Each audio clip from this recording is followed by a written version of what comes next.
Le moulin à vent de Torrevieja. Torrevieja, ville nichée au sud de la communauté valencienne en Espagne, a été historiquement liée à la mer et au sel. Déjà, au XIXe siècle, cette localité de pêcheurs et salinaires de l'époque laissait place à l'irruption du tourisme. Au fil des années, la ville devint l'un des centres de vacances parmi les plus importants de la frange méditerranéenne, accueillant des touristes venus des quatre coins du monde. Voici une ville cosmopolite depuis ses origines les plus lointaines, qui recèle une histoire brève mais très intense. Une partie de cette histoire est liée au moulin à vent du XIXe siècle.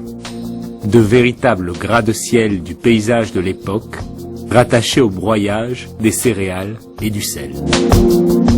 Origine et histoire des moulins à vent de Torrevieja.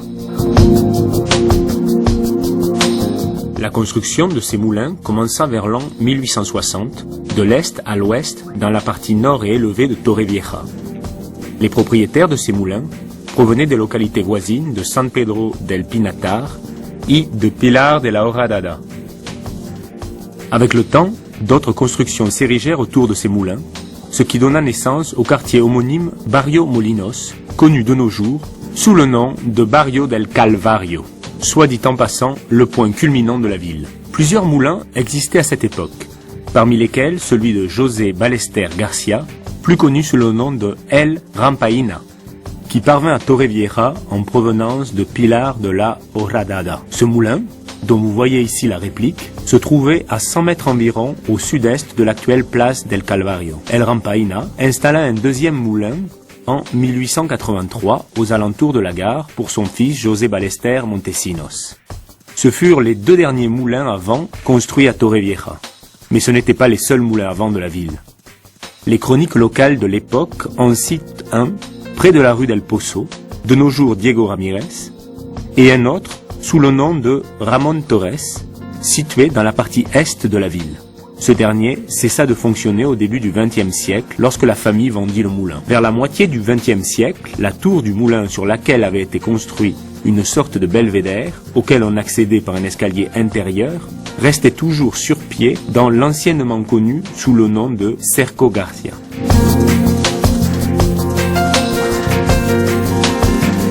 Les derniers moulins fermèrent définitivement en 1915.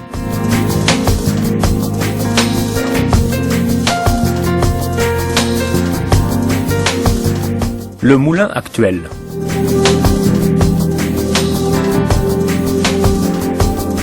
Ce moulin, entièrement remis à neuf à partir de l'original, se trouvait à 100 mètres environ au sud-est de l'actuelle place del Calvario, à un emplacement stratégique puisque c'est curieusement le point culminant de Torrevieja, à environ 24 mètres au-dessus du niveau de la mer. Découvrons à présent de plus près le moulin à vent de la place del Molino, en commençant par l'extérieur.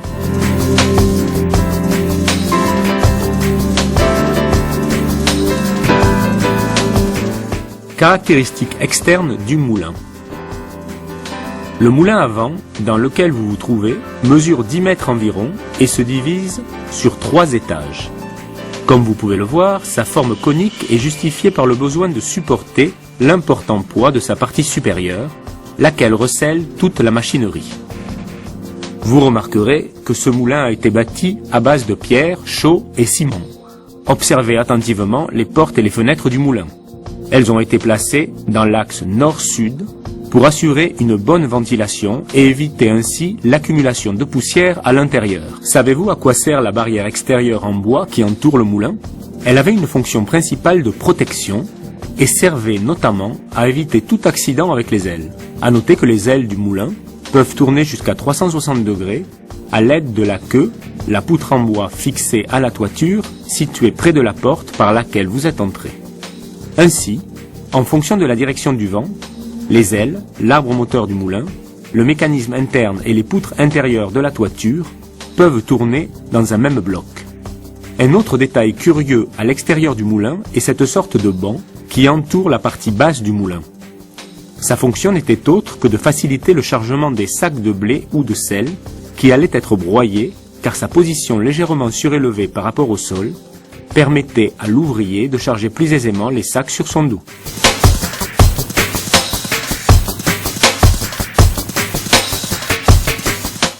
L'intérieur du moulin.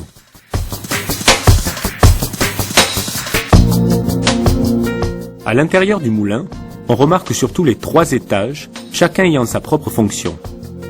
La plupart des pièces intérieures du moulin sont en bois. Il en allait souvent de même pour les escaliers, sauf dans le cas présent, car, puisqu'il s'agit d'une nouvelle construction, les escaliers ont été construits en dur. Le rez-de-chaussée dans lequel vous vous trouvez a été fabriqué à partir de bois d'olivier et c'est ici qu'on donnait à charger les sacs. Voyez-vous cette corde attachée au plafond? On l'a nommée jadis la corde de frein. Et elle servait à mettre en marche ou à arrêter les mécanismes du moulin, situé au dernier étage, le on-off de l'époque. Un contrepoids de frein était attaché au bout de la corde qui, comme son nom l'indique, servait de contrepoids. Observez maintenant les arcs ou cavités logées dans les murs au rez-de-chaussée. C'est là qu'on allumait des bougies et on gardait la nourriture des travailleurs. Le deuxième étage, que nous découvrirons plus en avant, servait de grenier. On y stockait les sacs qui allaient être broyés. À cet endroit passait une conduite en bois appelée la goulotte. Cette goulotte descendait du 3e étage et constituait une sortie à l'extérieur du moulin pour la matière broyée. Un sac de céréales broyées pesait environ 80 kg, le même poids qu'un homme. Les sacs qui allaient être broyés étaient transportés au 3e étage et dernier étage. C'est là qu'était rangée la machinerie interne du moulin permettant de broyer les céréales ou le sel, versé par la suite dans un entonnoir ou trémie pour descendre le long d'une goulotte vibratoire jusqu'à la meule tournante qui servait à broyer.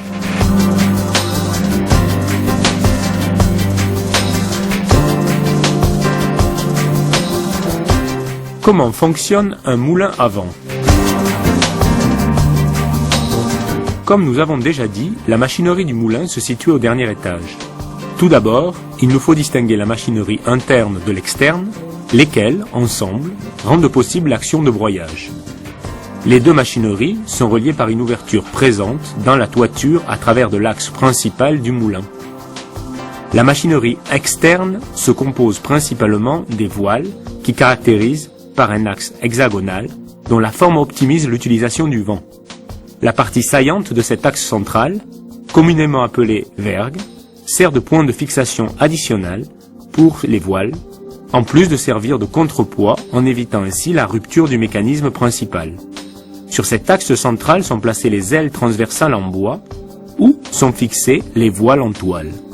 La taille des voiles varie selon la force nécessaire à chaque moment, un peu comme on hisse ou amène les voiles d'un navire en fonction de la force du vent.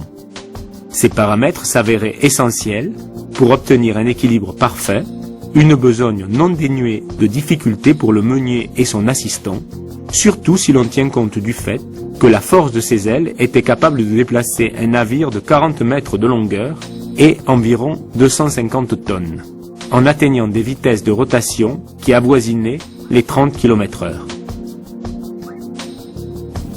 Quant à la machinerie interne, on remarque la meule volante, la pierre cylindrique qui servait à broyer. 2 engrenages transmettaient la force des voiles à cette meule. L'engrenage géant, ou roue dentée, recevait directement la force des voiles à travers l'axe du moulin correspondant. Cet axe est légèrement incliné pour faciliter l'engrenage des dents de la roue dentée à l'engrenage plus petit, ou lanterne, attaché par son axe central à la meule volante. De la sorte, la roue dentée transforme sa force horizontale en force verticale en passant par la lanterne. La lanterne est fixée dans sa position verticale par une poutre en bois servant de pont en la fixant par son axe central ou axe de la lanterne. La lanterne se compose de pivots verticaux ou fuseaux de la lanterne avec ses fentes respectives où s'appuient des dents de la roue dentée. L'axe principal des ailes est fixé à 2 pierres en granit situées aux extrémités de la charpente, sous la toiture. La première, plus proche des ailes, s'appelle collet, tandis que la deuxième, fixée à l'extrémité de l'axe du moulin, a pour nom heurtoir. Les dents de la roue dentée sont en bois de chêne, un bois parmi les plus résistants que l'on trouve dans la partie du moulin. Les dents de cet engrenage ont une forme très particulière, ce qui facilite la rotation de l'engrenage dans un sens. C'est la raison pour laquelle les ailes du moulin tournent toujours dans le même sens. D'un point de vue technique, la rotation dans les deux sens s'avère possible, mais dans la pratique, il s'avérerait nécessaire de changer la totalité de ces dents, ce qui n'est ni rentable ni pratique. L'engrenage géant comprend plusieurs poutres en bois qui s'entrecroisent pour donner lieu à l'armature de la roue dentée. La meule volante. La meule à broyer, ou meule volante, pèse environ 150 kg et se compose de granit extrait des carrières. Pour faciliter le travail de broyage, la meule comprend des stries dans la partie inférieure. Ces stries ne sont pas droites mais obliques, car le broyage gagne ainsi en efficacité, en évitant que les grains de céréales ne s'échappent par les côtés. Cette meule devait être réparée toutes les 2 semaines en raison de l'importante usure qu'elle subissait due à la friction avec la meule fixe inférieure, la dénommée meule gisante. Dans certains moulins, cette meule gisante était remplacée par du bois de Guinée, un bois extraordinairement résistant, également utilisé pour fabriquer les quilles des navires. Sa durée de vie utile était de 3-4 ans environ. Une fois cette période écoulée, la meule devait être remplacée par une nouvelle.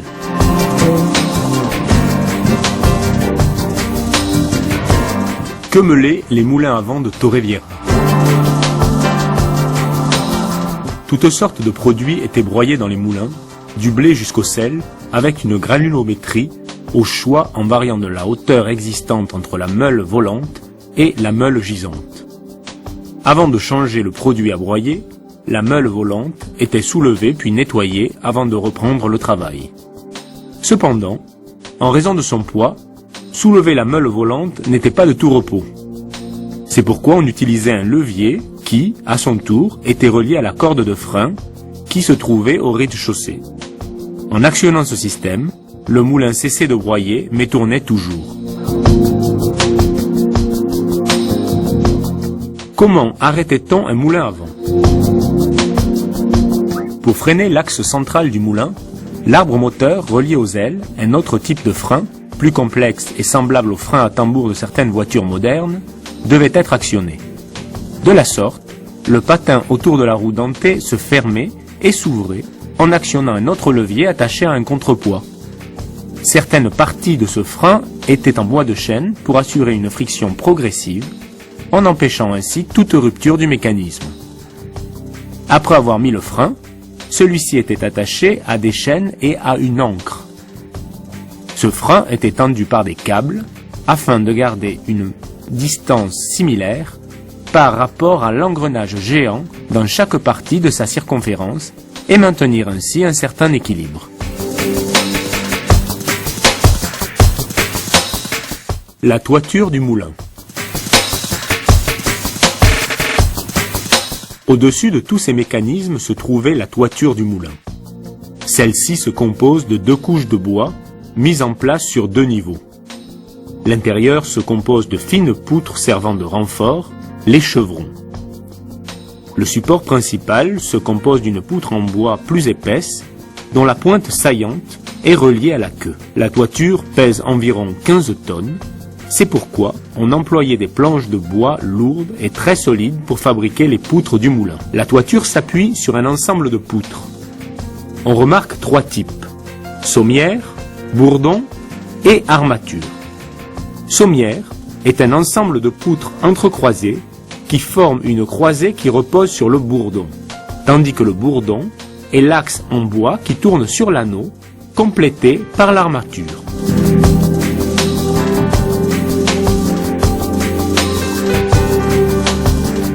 Combien de temps fallait-il pour construire un moulin? Construire un moulin était une tâche ardue et compliquée, surtout si l'on tient compte du fait qu'il s'agissait de gratte-ciel du XIXe siècle, point de référence même pour les navigateurs de l'époque. Dans sa construction intervenait un architecte des maçons et des menuisiers. Le procédé se devait d'être minutieux et précis. Ainsi, par exemple, il fallait respecter l'ordre de mise en place des différentes pièces de sorte à placer les engrenages, puis la toiture en une seule pièce. Les éléments étaient conçus de sorte à pouvoir être remplacés à un minimum de temps pour assurer ainsi un entretien optimal et rapide. À noter que la quasi-totalité du moulin était fabriquée en bois et à la main. Un quelconque de ces moulins équivalait environ à 100 arbres, car les seules pièces en fer étaient l'axe de la lanterne, les anneaux de celui-ci nommé cerceau, et la partie externe du patin de frein de la roue dentée.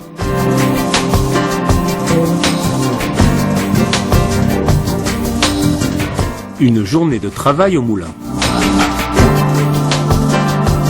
La journée de travail démarrait vers 6 heures et se prolongeait jusqu'au soir, en faisant une pause de 2 heures environ à la mi-journée, vers 14 heures, pour se restaurer. La journée de travail variait beaucoup en fonction de plusieurs aspects, notamment la présence de vent et de sa vitesse. Sans oublier que les matières premières que le moulin broyait étaient soumises aux saisons, c'est pourquoi le moulin restait inactif à certaines périodes, par manque de céréales ou de sel. Plusieurs personnes travaillaient au moulin, mais on remarque surtout le travail du meunier et de son assistant. Le salaire des travailleurs était réglé en espèces ou en nature. Les moulins de l'époque appartenaient d'ordinaire à des coopératives formées par plusieurs agriculteurs ou investisseurs aisés. Ces moulins pouvaient aller jusqu'à broyer environ 4000 sacs de 50 kg en 4 heures. Une véritable prouesse technique pour ce 19e siècle.